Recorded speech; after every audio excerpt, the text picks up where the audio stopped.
తెలుగు రాష్ట్రాల్లో ఓ మోస్తరు నుంచి భారీ వర్షాలు కురుస్తున్నాయి. ముఖ్యంగా హైదరాబాద్లో అయితే వాతావరణం ఒక్కసారిగా మారిపోయింది. ఈదురుగాలులతో కూడిన వర్షం కురవడంతో ప్రజలు, వాహనదారులు తీవ్ర ఇబ్బందులు ఎదుర్కొన్నారు. హైదరాబాద్లో ఆరెంజ్ అలర్ట్ కొనసాగుతోంది. హైదరాబాద్తో పాటు తెలంగాణ జిల్లాలోనూ వర్షాలు కురుస్తున్నాయి. హైదరాబాద్ నగరంలో ఒక్కసారిగా వాతావరణం మారిపోయింది. శుక్రవారం మధ్యాహ్నం వరకు ఎండ తీవ్రత, ఉక్కపోతతో అల్లాడిపోయిన నగరవాసులకు సాయంత్రం కురిసిన వర్షం ఉపశమనం కలిగించింది. హైదరాబాద్లోని చాలా ప్రాంతాల్లో భారీ వర్షం కురిసింది.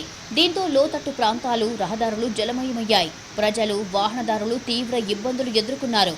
మరోవైపు ఈదురుగాలులు వీయడంతో పలు ప్రాంతాల్లో విద్యుత్ సరఫరా నిలిచిపోయింది.